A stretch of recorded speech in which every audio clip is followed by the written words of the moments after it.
If you want to end this year on a good note, you want to start 2024 feeling in control, feeling at choice, feeling as though you have some influence, some sway in how your life is unfolding, then stick around because I'm going to tell you a very simple way that you can get going in that direction for $0 and very little time.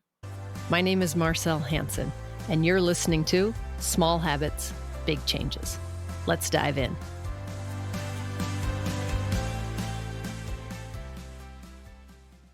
I think the majority of us want to feel as though we're in control of our life to some degree, some more than others. The pandemic has left a lot of people feeling overwhelmed, a little out of sorts, out of their rhythm. Maybe they've stayed at home and continue to work at home instead of getting out. This can lead to isolation and less social interaction. And this can be really detrimental. We are a social being.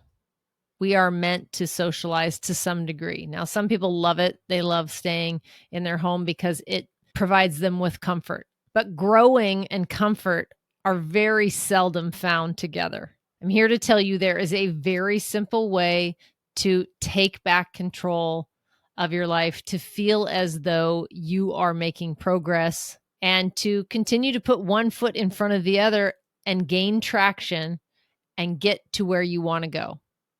It's very simple. Tony Robbins talks about 6 human needs. And if you're familiar with them, then you can zone out for a second. But they are, quite frankly and quite simply, certainty, variety, love and connection, significance, and then the 2 more spiritually aligned needs are growth and contribution.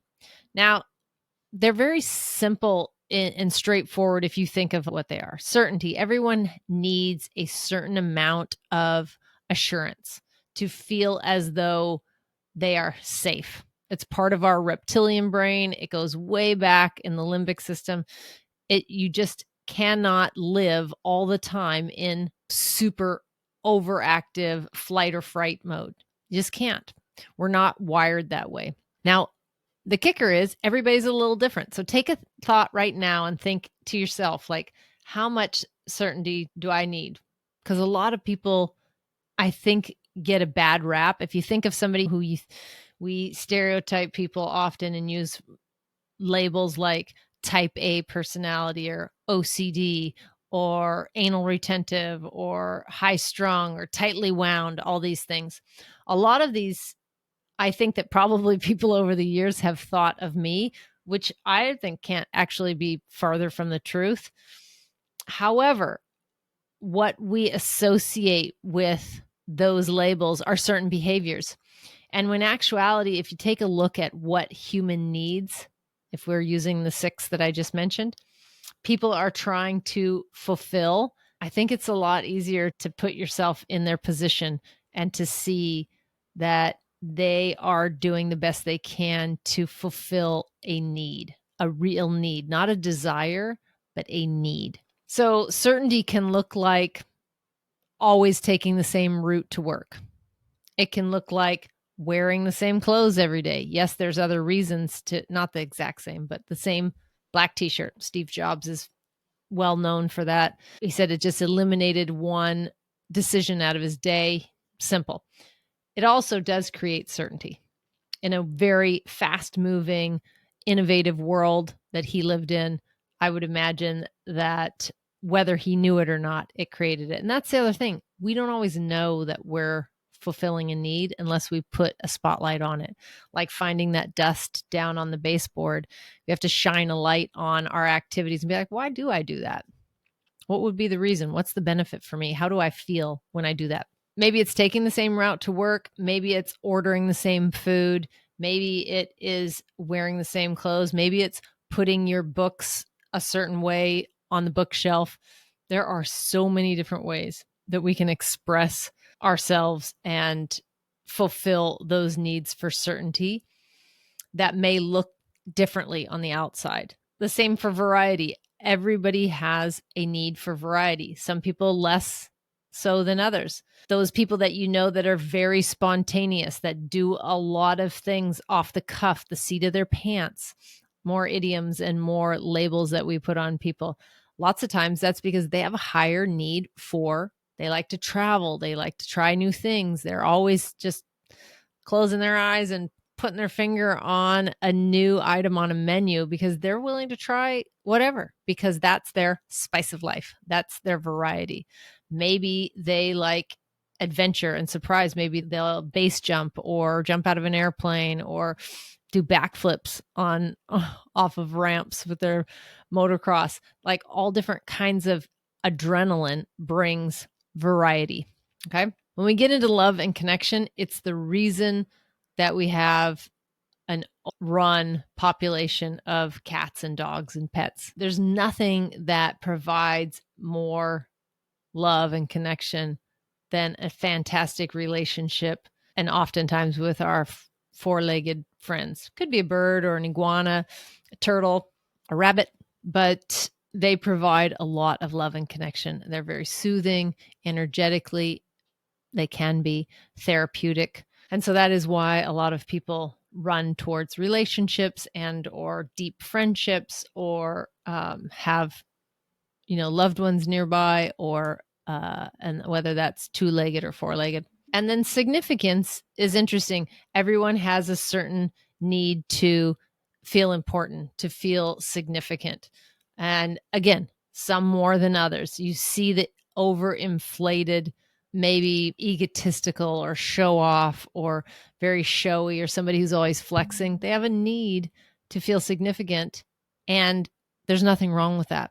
Some people are out of integrity when doing it because they're renting a car versus actually owning that car, and the truth is renting one is probably just as expensive, so it doesn't really matter. Maybe they're doing it in a sleazier sort of way, and so they get a bad rap. But the truth is, people will need to fulfill those needs, all of them. The certainty, the variety, the love and connection, and the significance, they all have to fulfill those needs.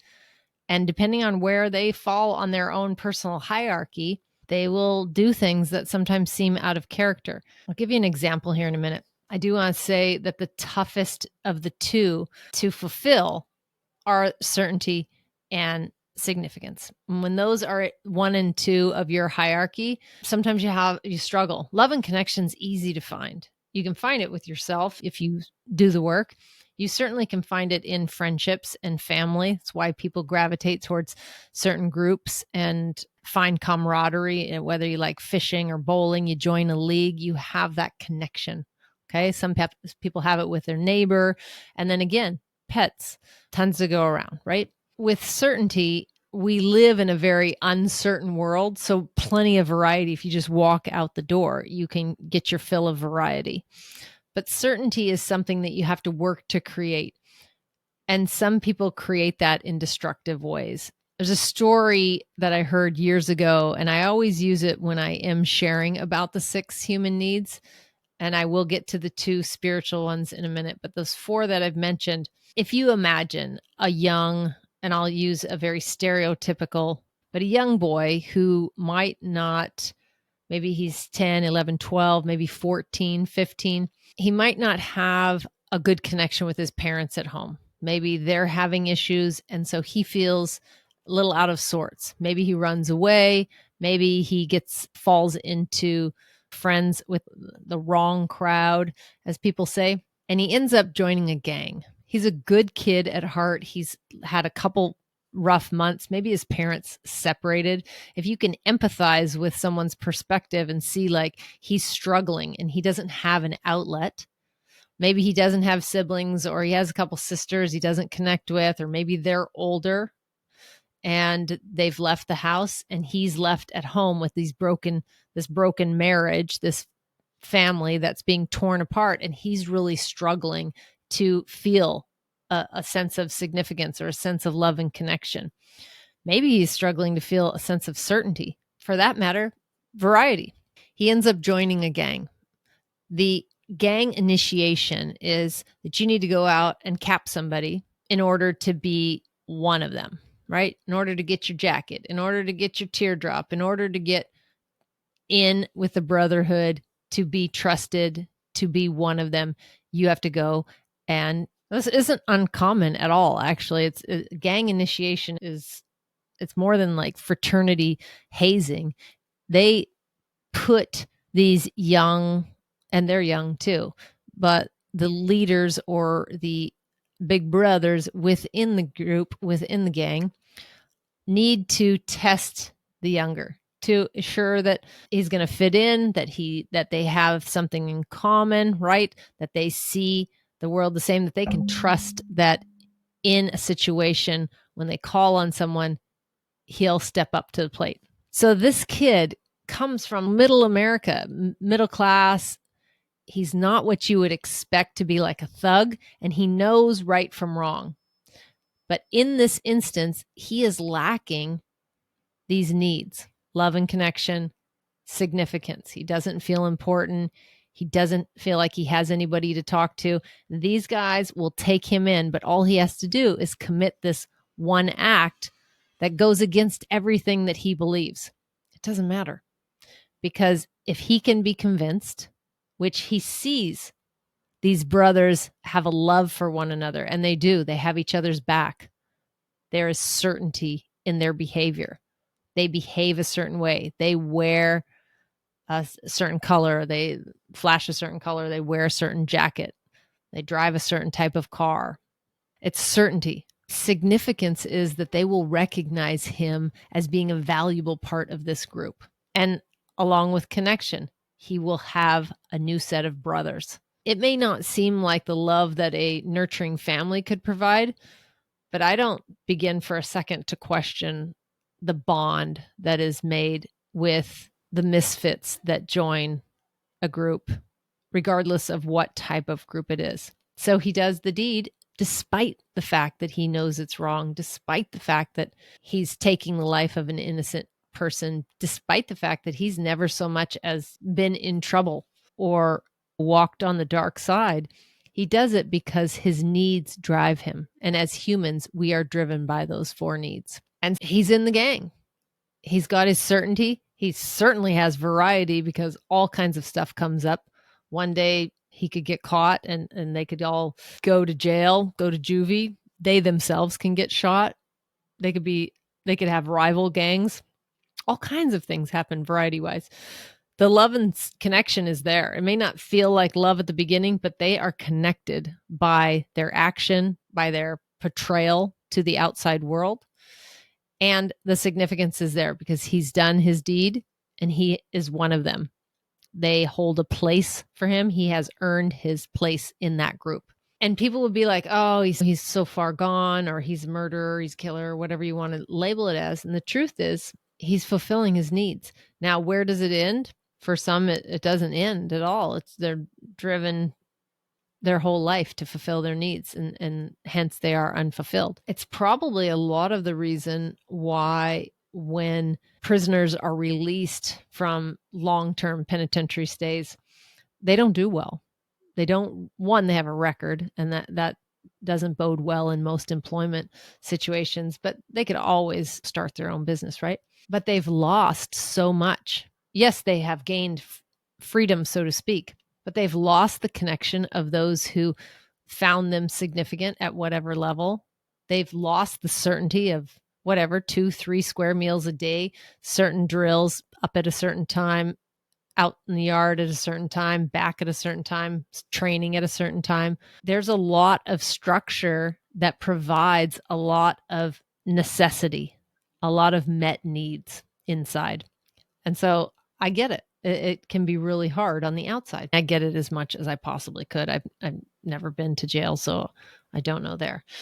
But I do know that if you start looking at people and their actions, and instead of labeling them as high strung or loose cannon or flies by the seat of his pants or anal retentive, if you start to think, what is it in them that they're trying to fulfill? Which of these needs of certainty, variety, love and connection, and significance, I think you'll start to be far more empathetic and really grateful too for where you're at, and really It's a very eye-opening to see that people are doing the best they can with what they have, and they must meet their needs. It's how we operate. Otherwise, we wouldn't be here. If we had no way to fulfill any of our needs, we wouldn't be here. And when people leave and take their own life, that is often, if not always, the case. That they don't feel there is a way, not out of the situation they're in, but out of the darkness of not knowing of anything that's certain in their life, not feeling a sense of variety because that sense of doom is always there, not feeling any love and connection, and certainly not any significance. I don't know a single person. I've known a few people through other people, former classmates of mine, who committed suicide. And I'm pretty certain if they felt significant, that wouldn't be the case. Now, we're not talking about like suicide bombers, because there is a significance in that. And that's why they do. They fulfill that need of significance by being the one that's willing to strap it to their chest and go into that building or go on that plane or what have you. But for most of our domestic deaths, no, there's no reason to take your life if you felt significant, if you felt love and connection. So for those people that think, oh, they came from a loving home, not loving enough, because if they felt their needs were being met, they wouldn't choose that alternative. Not to be a PSA for suicide prevention at all. If that's what you got to do, it's what you got to do. Yet those are the four main human needs. And if you look at people's actions, I think you can see generally what's going on. The other two, the last two, are more spiritually based, growth and contribution. A lot of my actions from day to day are driven by growth, my need for growth. Certainly, I rank highly in contribution. Giving to my community or my neighbors is important to me. And I think I get a sense of significance fulfilled there as well. If someone looks to me to help them out of a situation, whether it be by advice or literally helping them, there is a love and connection there in community as well. So that definitely one can be a vehicle to another. Certainly I personally create certainty through my growth process of bio-tracking and spending a fair amount of time researching what I eat and what goes into and on my body. It's important to me from a growth standpoint. It's also important to me that I know that's something I do have influence over, that I do have agency over, that I can choose how much I hydrate each day, and I can choose what I eat, what goes into my body, and I can choose how much movement or how much exercise I partake in. And when I go to bed and my sleeping environment, I can control those things. And that gives me a great sense of certainty. It means when I walk outside of my house, I'm leaving my sanctuary and I go out into the world, I'm fine with whatever happens. The variety that happens out there, whether it's a forest fire, God forbid, or ferry schedule off because of storms or the wind blowing, that tends to be what makes the ferries run off schedule, whether it's car accidents or issues out in the workplace or even with clients, I can handle all of that with relative ease because I have a great amount of certainty that I've created that I come home to, that I come within to, right? I do have an amazing amount of love and connection that I get from my boys and also from my dearest friends. And like I said, the significance comes from being helpful and being of service and being a problem solver. And I think it's important to look at what drives us, what drives me as an individual, because I can see when they may get one's lacking and I need to maybe step it up. So if you use this as a framework and you ensure that those main four are needs that are met, there's really no way to be anxious or feel overwhelmed in that. It's just a sense of gratefulness that we live in a free world and our world, or free North America, free as we can be free. free as they come free. We have opportunity to be free. I think a lot of us don't recognize that. And so we feel imprisoned by our own restrictions, by our own self-imposed limitations. For the new year, I invite you to take a look at any framework.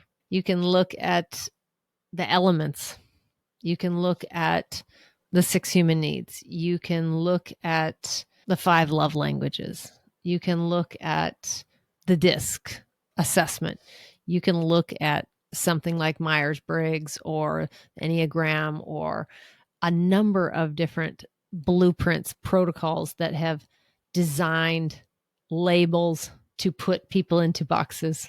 Take a look at those things if you know what any of yours are, and try and extrapolate from there what needs are being met by what actions that are being taken. By those actions, the outside world determines that you are X, Y, and Z, an introvert, an extrovert, a judger, a perceiver, an operator, the front end of the bus or the back end of the bus. There's a lot of labels. Didn't know this would be a podcast episode about labels, but it does come out to being labels. I think people want to label other people for a sense of certainty. And as have all just shared a time of external great, let's say, we've all shared a time of great uncertainty externally. For some of us, we did better than others because internally and in our own homes, we maintained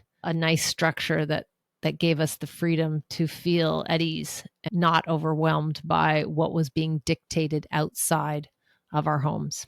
I think now more than ever, people look to put others in boxes to feel a sense of certainty. I urge you not to do that. I think it's really detrimental to us all, because over the years, if you think of who you've been described over the years, if there's one word that pops out to you that you've heard people describe you as, whether it's positive or negative, or whether you think it's positive or negative, ask yourself, what was the need that was driving the behaviors that supported people, or that people judged or perceived as being such and such? I think often when we're judging others about where they land in a certain spectrum of looseness versus rigidity, or loving versus, unloving, or whatever the continuum of, you name the characteristic, I think we're often wrong. And it's a good time. It's always a good time, but it's a great time, as we just celebrated winter solstice and